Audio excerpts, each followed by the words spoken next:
Hi there, welcome to Raylene Maths. In this video we will look at polynomial division. Do you remember looking at fractions and considering whether they were proper or improper fractions? In the first case, we have the numerator is smaller than the denominator, so if we were to divide 13 into 5, we would get a quotient of 0 and a remainder of 5. So because the numerator is smaller than the denominator, this is already proper. But in the case where the numerator is equal to the denominator or bigger than the denominator, we have improper fractions. In other words, if we can divide denominator into numerator and get a quotient that is not equal to 0, in this case the quotient is 1, and in this case the quotient is going to be 2, and we also get a remainder of 2. So anytime we have a quotient that is not 0, that fraction was improper. But if the quotient is 0, meaning that the denominator is bigger than the numerator, then we have a proper fraction already. So in this case we have a quotient that is not 0, and we can rewrite that as 3 plus 2 over 7. So we're really getting a common denominator to add our fractions, and we multiply 3 by the fraction of 1 in the form of 7 over 7. Then we end up multiplying 3 times 7 and adding 2. So 3 times 7 is 21, plus 2 is 23, and that's all over 7. This is really told to us as a trick, where we're told just to multiply 7 times 3 and add 2. But that's really the process of getting a common denominator. So when we're looking at the difference between proper and improper fractions, we could say that the quotient is 0 for proper and not 0 for improper fractions. We can also say that the numerator is greater than the denominator or equal to the denominator for improper, but for proper fractions the numerator is purely less than the denominator. And over here I just want to point out some special products.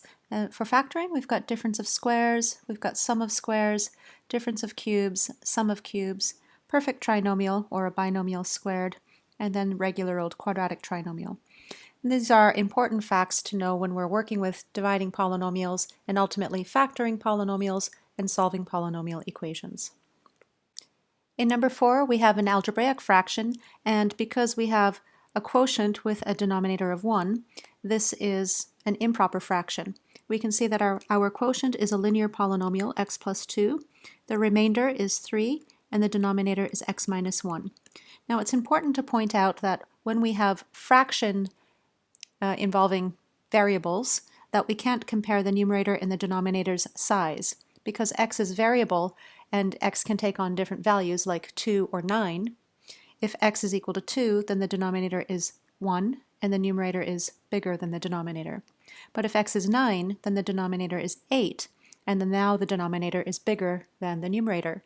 So in order to tell whether this fraction that involves variables is either proper or improper, we look at the degree of the polynomials. So 3 is a constant, which really means 3 to the exponent 0, and the denominator is linear, which means x to the exponent 1. Then to consider which is bigger, we look at the degree of the polynomial in the top and the bottom. So this fraction here of 3 over x minus 1 is proper because the degree of the top is purely smaller than the degree of the bottom. Now to get the numerator, we just consider getting a common denominator here. So we would take x plus 2 and multiply by x minus 1 over x minus 1. So x plus 2 over 1 multiplied by 1 in the form of x minus 1 over x minus 1, and then we add 3 over x minus 1. So this is the same as the trick that we saw with the numbers 3 and 2/7. We multiply the denominator and the quotient. Here we're multiplying the denominator and the quotient, and then we add the 2, which is the remainder. In this case, the remainder is 3. So we get x plus 2 times x minus 1, which is going to give us, I'll just do it in one step, will give us x squared, and then we'll get negative x plus 2x, which is plus x, and then we'll get minus 2 plus 3, which is plus 1. And all of that will be divided by x minus 1, which is to say then that our numerator is x squared plus x plus 1. And so what we see here is something called the division algorithm. The way that we can combine the numerator and the denominator and the remainder with the quotient is that trick that we saw up here. denominator times quotient plus remainder gives us the numerator.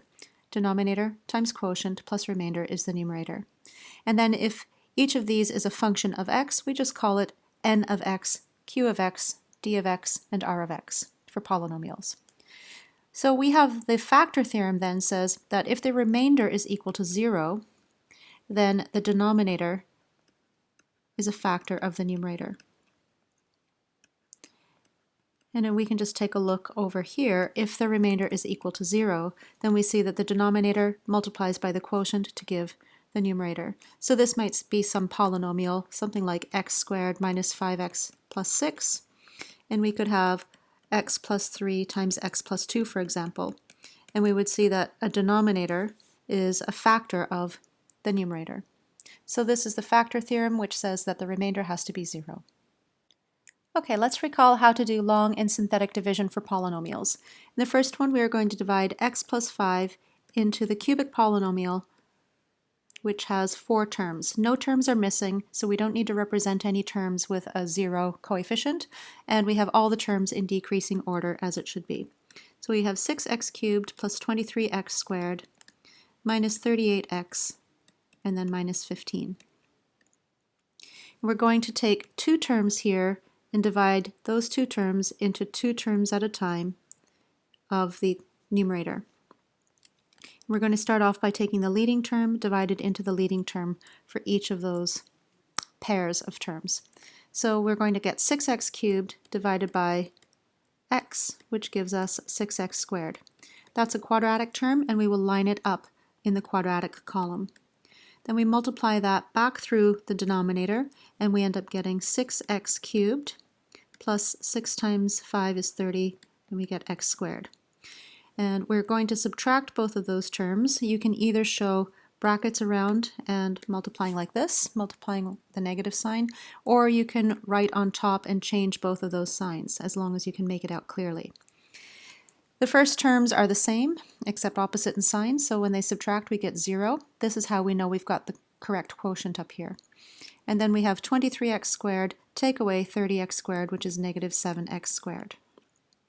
Then we bring down the negative 38x, because we want to make sure that we still have 2 terms for us to divide into. So we're going to take the 2 terms from here, divide it into the 2 terms here. The leading term divides into the leading term. So we have negative 7x squared divided by the x, which is the leading term of the denominator, and that gives us negative 7x. So that lines up in the linear column up here, and then we multiply through. Negative 7x times x plus 5. So we get negative 7x squared minus 35x. And then we are going to subtract both of those. So you can either put brackets around and a minus, or you can change both of the signs. So then negative 7x squared plus 7x squared is 0, which is how we know that this term is correct. And we get negative 3x from the linear column. Then we bring down the last term, negative 15, which is the last term we need to have 2 terms here divide into. Oops, I'm trying to pick up that green box. And so that green box is 2 terms, so our 2 terms divides into those 2 terms. And our leading term divides into the leading term, so we end up with negative 3x divided by x, which is negative 3, which is a constant, and it lines up in our constant column. And so then we multiply through, so we get negative 3x minus 15, and when we subtract this time, both of the terms are the same, so we have 0. So that is a remainder of 0 and a quotient in blue, which is 6x squared minus 7x minus 3.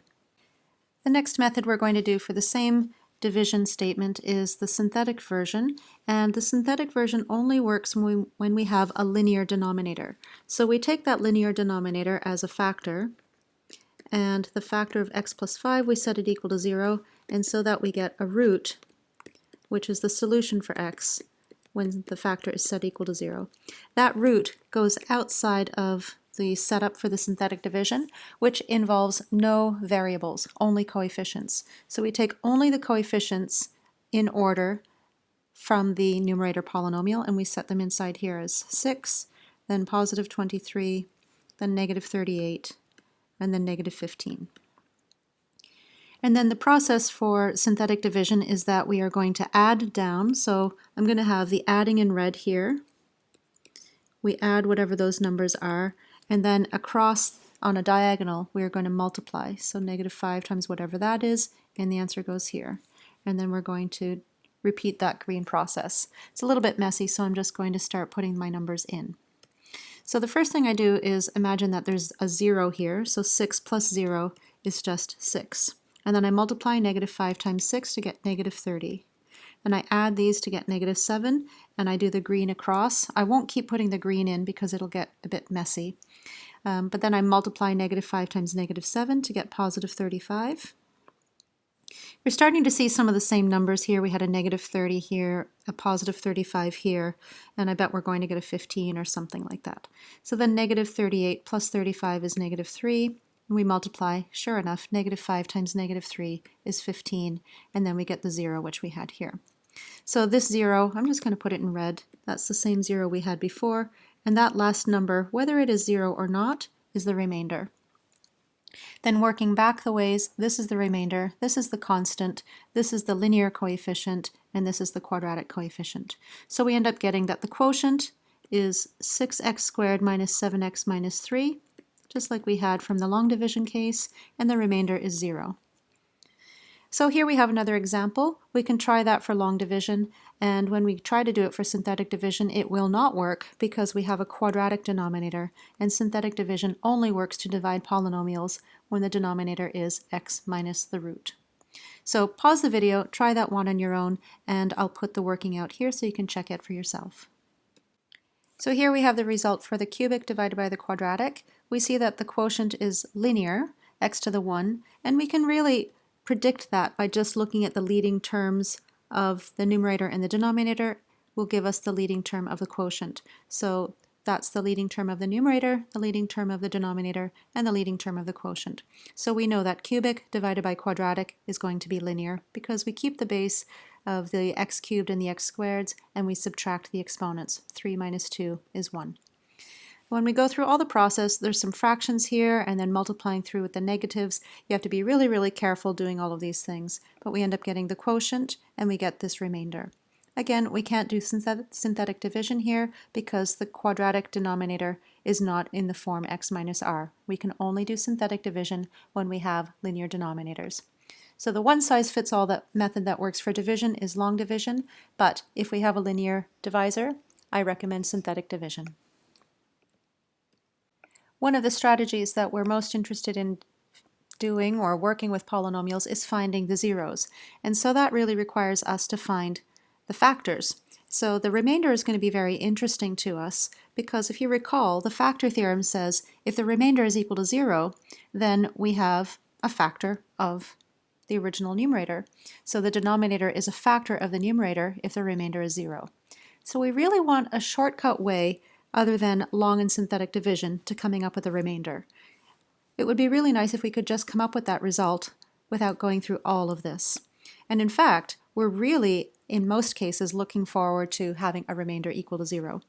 So let's just investigate the remainder when we have some of these different polynomials, these numerators, and we have a factor of x plus 2, or a denominator of x plus 2. So if we take negative 2 and substitute that value for x into each of these polynomials, what do we get? In the first case, we have negative 2 substituted in gives us negative 4 plus 3, which is going to give us negative 1. Let's just go through all of these, and then we'll figure out the remainder when we do synthetic division on each of these polynomials by x plus 2. So in the next case, substituting negative 2 in for x, we're going to get negative 2 squared is 4, minus negative 2 is plus 2, and then minus 6, we're going to get a value of 0. What we're really saying here is n of negative 2 equal to 0. So we have an x comma y ordered pair. So the ordered pair would be negative 2 comma 0. That's an x-intercept of the graph. Over here on this line, we would have the ordered pair negative 2 comma negative 1, which is just a point on the line. The next quadratic, if we have n of negative 2, we're going to get negative 2 squared, which is again 4. And then negative 6 times negative 2 is plus 12, and then plus 3. So here we're getting an ordered pair of x equal to negative 2 and y equal to let me just write that down, negative 2, comma 19. And so n of negative 2, the y-coordinate, is just 19. Then over here, we substitute negative 2 into this cubic, and we get negative 2 all cubed, which is negative 8. Negative 2 all squared is positive 4 times 3 is positive 12. And then negative 4 times negative 2 is plus 8. So the 8 and negative 8 cancel, and n of negative 2 is equal to 12, which means that we had an ordered pair of negative 2, comma 12. So now what we want to do is the synthetic division for each of these 4 polynomials with the denominator x plus 2. So recall that we just take the root of that denominator. Here it says what is the root of the factor. I should really be saying root of the denominator because x plus 2 is my denominator. So I'm just going to change that word here to denominator. And we set up our synthetic division house, I guess, and we put in the coefficients for the polynomial's numerator, 2 and 3. Bring down the 2, multiply together, put the result there, add it down, and we get a remainder of negative 1. And in the next case, we're going to do the same thing. Synthetic division with the coefficients of 1, negative 1, and negative 6. So 1, negative 1, and negative 6. We bring down the 1, we multiply together. We add, we multiply, we add. And so here we're getting a remainder, and we keep doing this over and over again for the other 2.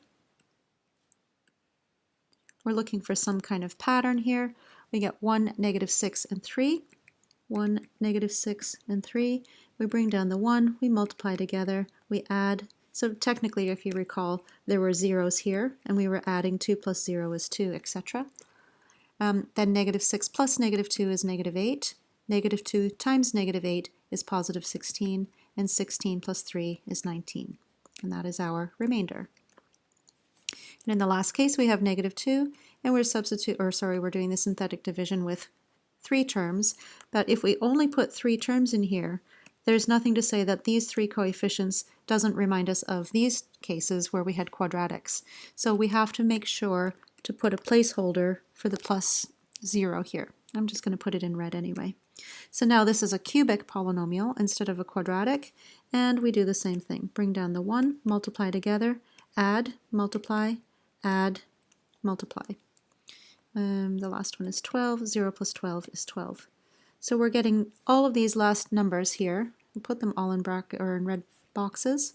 These are all the remainders. And so asking what do you notice here? We notice that n of negative 2 is the same as the remainder in each case. And so if we're interested in finding the remainder very quickly, it seems that substituting into the polynomial is a very fast way. Even compared to the synthetic division, there are fewer steps. So we notice that n of negative 2 equals the remainder when n of x, whichever n of x we choose, is divided, in this particular case, by, well, if this is the x value of negative 2, and we're saying x is equal to negative 2, then that would give us x plus 2 equal to 0. So we're dividing by x plus 2.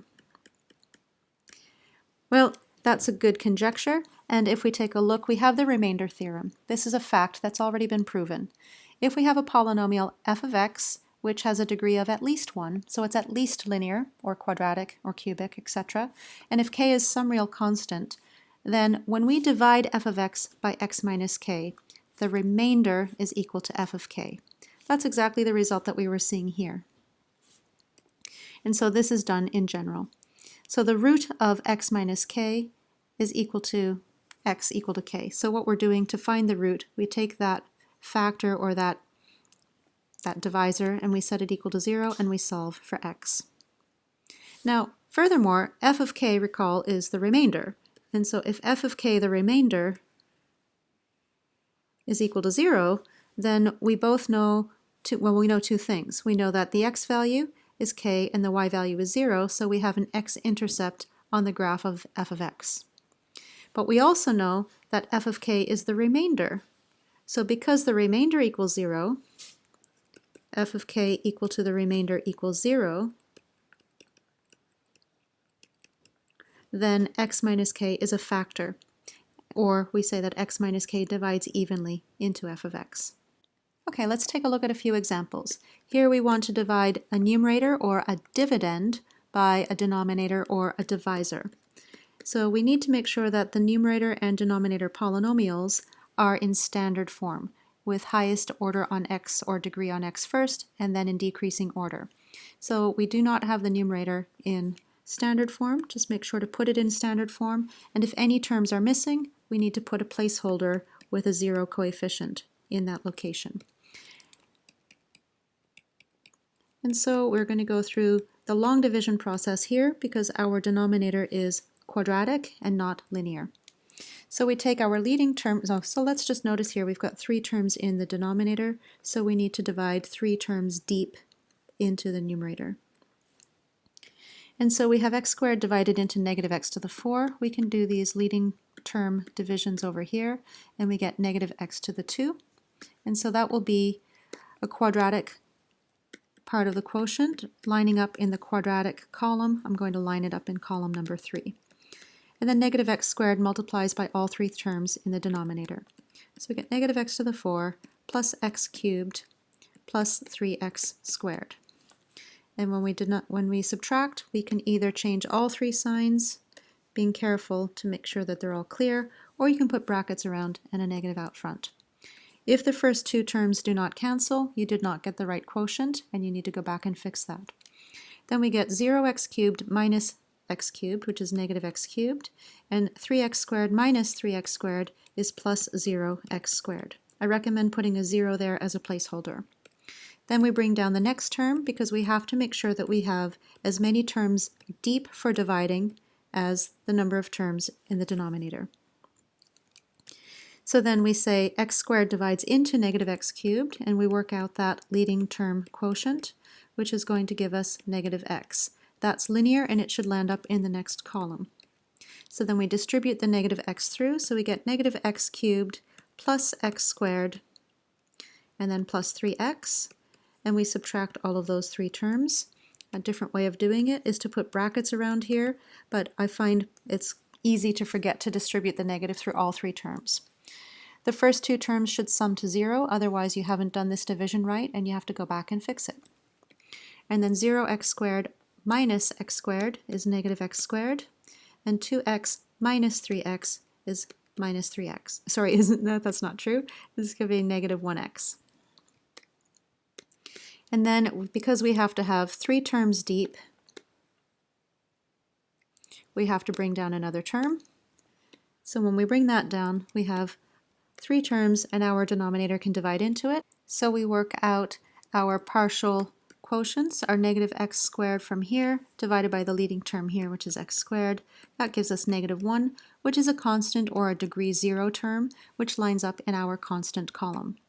Negative 1 multiplies through, so we get negative x squared plus x plus 3, and then we subtract all 3 terms. And then we get positive, change the sign here, and change the sign here. So negative x squared plus x squared is 0x squared. If they don't cancel, you didn't do this right, and you have to go back and fix it. And then we get negative x minus x is negative 2x. Remember, we've already changed the sign, so they don't cancel. And then negative 1 minus 3 is negative 4. Now, we would like to think that if we consider that we need 3 terms, there's nothing more to pull down. So we know that we're finished here, and then this is going to be our remainder. And so we have a quotient of negative x squared minus x minus 1, and we have a remainder, I'm just going to write it in red so it stands out a little bit, of negative 2x minus 4. Now we notice that the degree of the remainder is 1. We have a linear remainder, but we had a quadratic divisor or denominator. So the size of the remainder for numbers has to be smaller than the denominator, and the degree of the remainder polynomial must be less than the degree of the denominator polynomial. In the next question, we have what I would consider a mixed fraction if we thought of a mixed number 2 1/3, where we had a whole number and a fraction part. Here, to convert from improper, sorry, this is proper because the part that has the fraction has a smaller numerator than denominator.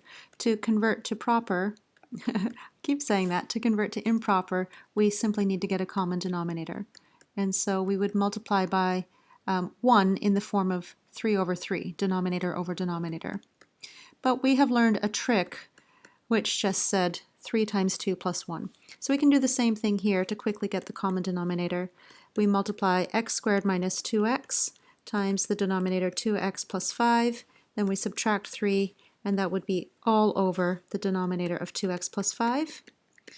And when we expand this, we're going to get a cubic, so 2x cubed plus 5x squared minus 4x squared is plus x squared.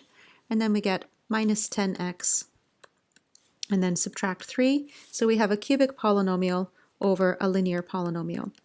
And now, unlike the numbers of this fraction, where the numerator was purely smaller than the denominator, that told us we had a proper fraction. To know that a variable fraction is in proper form or improper form, we compare the leading term degree. So we have a cubic over a linear, which means that the degree of the top is more than the degree of the bottom, so this is now improper fraction form. The next question, we want to take a look at reversing that step. We want to take improper, where we have a cubic divided by a linear, and we want to get proper form. So that means we want to take the numerator over the denominator and convert it into the quotient plus the remainder over the denominator. In other words, we want to divide, because when we do long or synthetic division, we get the quotient and the remainder. Since we have a linear denominator, we can use synthetic division, which is going to be the faster method whenever it works. We still need to make sure that our numerator polynomial is in standard form, and it is. We also don't have any missing terms, so we don't need any zero placeholders. So we put the coefficients in 2, -3, 4, and 5, and then we perform this synthetic division process. So we add straight down and we multiply on the diagonal, and we put the result here. Add straight down and multiply on the diagonal, and then we put the result here. That's adding. We put the result there and we add straight down and we multiply on the diagonal. So we get -93, and we add straight down to get -88. And so we end up getting that the remainder is 88. And the quotient, of course, we need to fill in constant, linear term, quadratic term. So what we're saying is that all of this is equal to, I'm not going to rewrite it here, that improper fraction form is equivalent to the quadratic 2x squared minus 9x, that should be a plus 31, and then minus 88 over the denominator, because we always put the remainder over the denominator. Of course, you could go back and multiply the quotient times the denominator and add the -88 remainder to confirm that you get the numerator. That, of course, is called the division algorithm.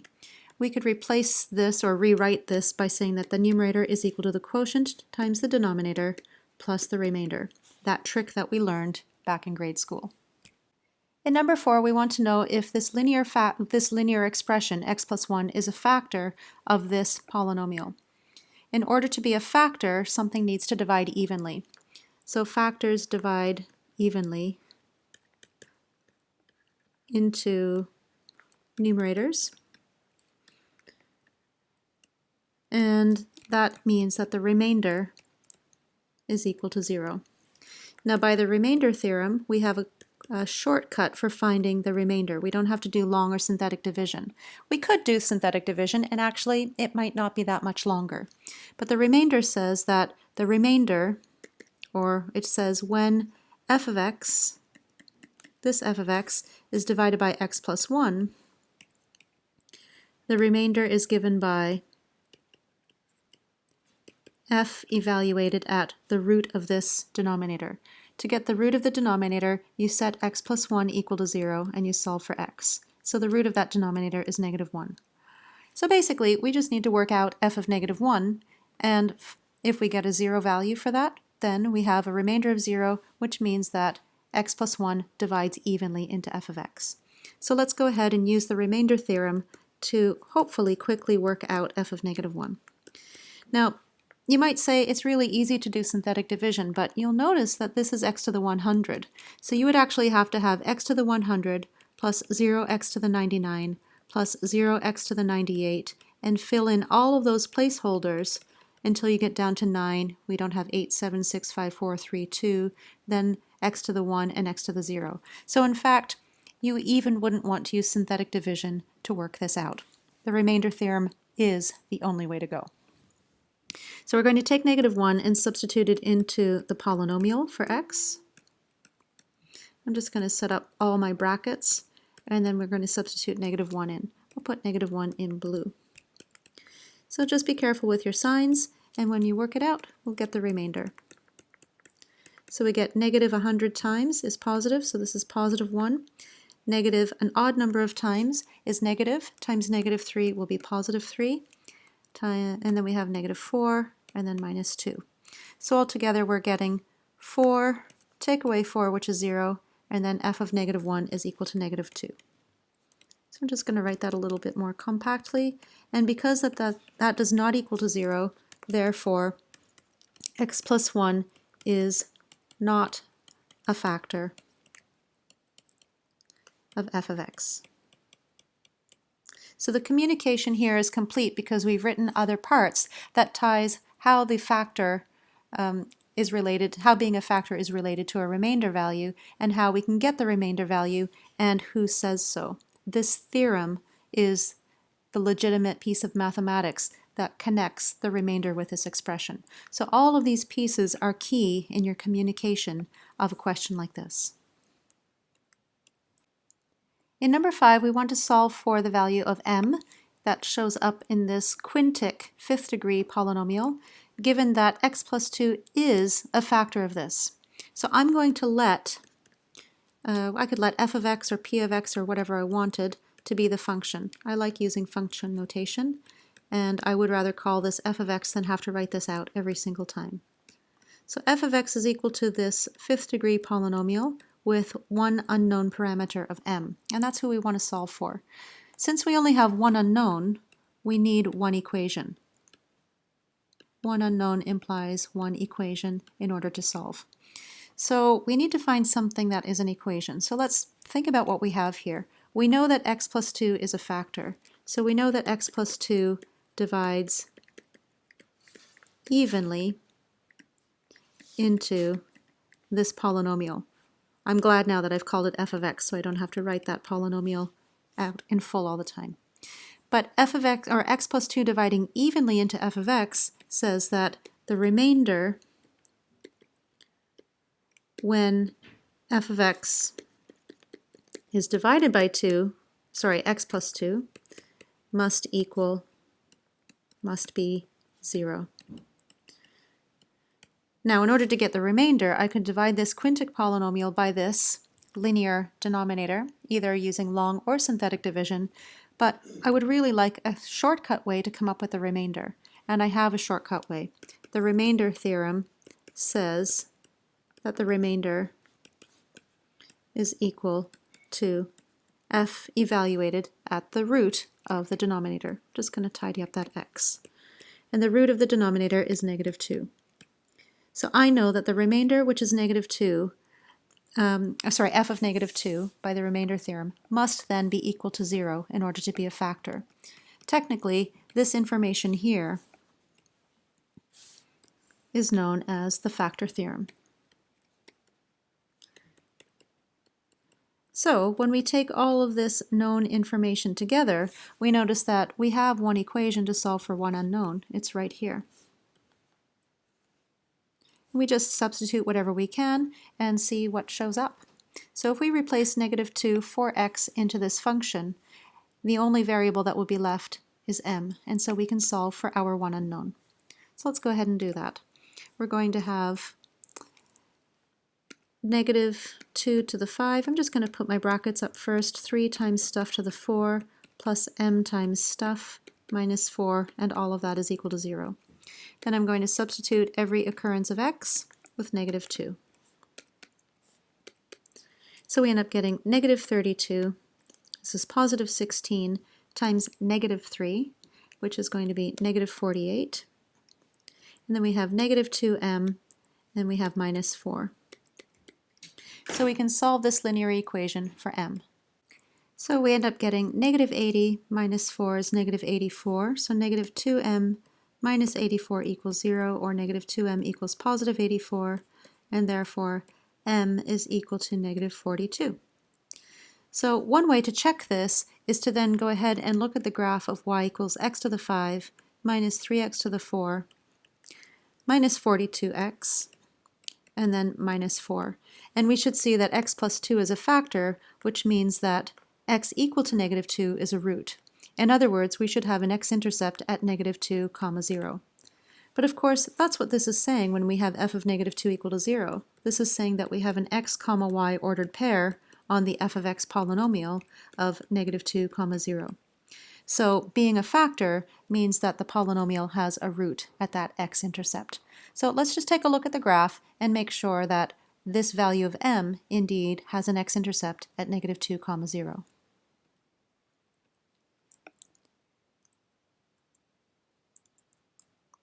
Okay, here we have the polynomial with m replaced with negative 42, and we can see here that we have an x-intercept at negative 2. I'm just going to change the window dimensions a little bit so that we can see the graph a bit better, and I want to go up fairly high, because if you think about the x values being negative 2, negative 4, negative 6, the y values are getting up to negative 6 to the 5. So really we need quite big y values relative to the x values, and that does the trick. We can definitely see then that we have an x-intercept at negative 2, 0. And so this information was conveyed as an ordered pair, negative 2, 0, or if we go back to the slide, we see that that was written in function notation as f of negative 2 equal to 0, and it also happened that that 0 was the remainder when f of x was divided by x plus 2 by the remainder theorem. In this last example, we're really starting to see the reason why we care about dividing polynomials and the remainders. We're really interested in graphing polynomials and finding their roots. So here we're given a cubic polynomial p of x, and we're given a nudge to work out p of negative 2. So when we do that, everywhere we have x, we replace with negative 2. So I'm just going to set up my brackets first. Being really careful with brackets and with signs is important for getting the right answer here. And I'm just going to replace my negative 2 in red, and then work out each of these terms. We're going to get negative 2 to the 3. Technically it's negative 2 all to the 4 here, which is positive 16. And then negative 2 all squared. Just double check my exponent there. Remember this was a 1, so 1 plus 3 gave me the 4. And then here we have plus 4, and then here we have minus 26 and plus 6. So here we have 20 plus 6 minus 6, which is equal to 0. And so we are seeing that p of negative 2 is equal to 0, which means that a couple of things. We have an x-intercept on the graph at negative 2, 0, and we also know that p of negative 2 represents the remainder when p of x is divided by x plus 2. So from here, if we want to sketch the graph of p of x by hand, we need all of the x-intercepts. We now know that the cubic polynomial of p of x can be evenly divided by x plus 2. So we can write p of x as x plus 2 multiplied by something else, because the remainder is equal to 0. Remember, the division algorithm says that the denominator multiplied by the quotient plus the remainder is equal to the numerator, which in this case would be the polynomial. But the remainder is equal to 0, and therefore these two things multiply together to give p of x, so they are factors. So if we have that p of x is a cubic polynomial, we know that this quotient must be some kind of quadratic polynomial. And so the best way to get this quotient or quadratic is to do the division. So now we can divide p of x by x plus 2 to figure out what the remaining quotient is. Okay, I've set up my synthetic division, so I bring my coefficients into the house, and I have the root of my divisor, which is, my divisor is x plus 2, because I know that x plus 2 is times some quadratic to give me p of x. And right now, whatever my quotient is here will be my quadratic. So I bring down the negative 2 and I multiply. I add and I multiply. I add and I multiply, and I get a 0. That 0 is not surprising, because that 0 is equal to f of negative 2, rather it's equal to p of negative 2 because my polynomial is called p of x, and that is the same as my remainder. And that result is a combination of the remainder theorem and the factor theorem. Now I fill in my coefficients. This is my constant, then this is my linear coefficient, and this is my quadratic coefficient. So inside here I have my other quadratic factor to be negative x squared plus 5x and then plus 3. So I want to factor p of x fully, and in order to know if that quadratic will factor, the first thing I want to do actually is factor out the negative. So I'm going to move that negative in front of the x plus 2. I like my leading terms of polynomials to be positive wherever possible, so I can factor out the common factor of negative 1. That changes all of the signs inside, and I want to know if this resulting quadratic can factor or not. To know if that can factor, I work out the quadratic discriminant, and I check to see if it is a perfect square. And so, I'll do it in a darker color.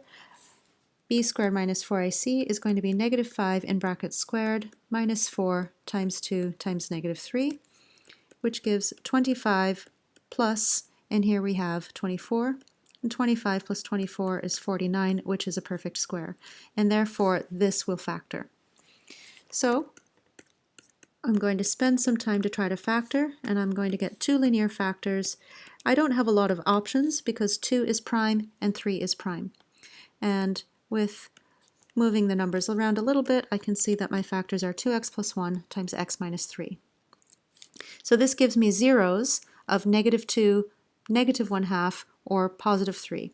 The zeros, of course, are the values for x that make y equal to 0, and by the zero product property, either x plus 2 equals 0, or 2x plus 1 equals 0, or x minus 3 equals 0. So that gives me my three x-intercepts, the one of them I already had, negative 2, 0, negative 1/2, 0, or, I should use an or here, or squeezing it in 3, 0. So now I'm going to plot those on a number line, and with some end behavior modeling, come up with a good approximation for my cubic polynomial graph. The leading term of the cubic polynomial is negative 2x cubed, and so negative 2x cubed has a shape that comes down first, has some stuff happening in the middle, and then goes down like this. So as x goes to the left, y goes up, and as x goes to the right, y goes down. Now I'm also going to plot my x-intercepts, which occurred at negative 2, believe negative 1/2, and positive 3.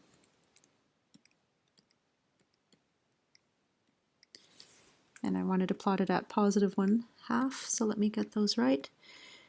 And I can also come up with the y-intercept, but I notice that the y-intercept is just the constant here. In other words, if I set x equal to 0, y would equal 6. So I can put that along the y-axis. The only points I can't really plot that I need are these relative maximum and minimum points, and we will learn how in calculus to find those turning points. So the graph is going to come down.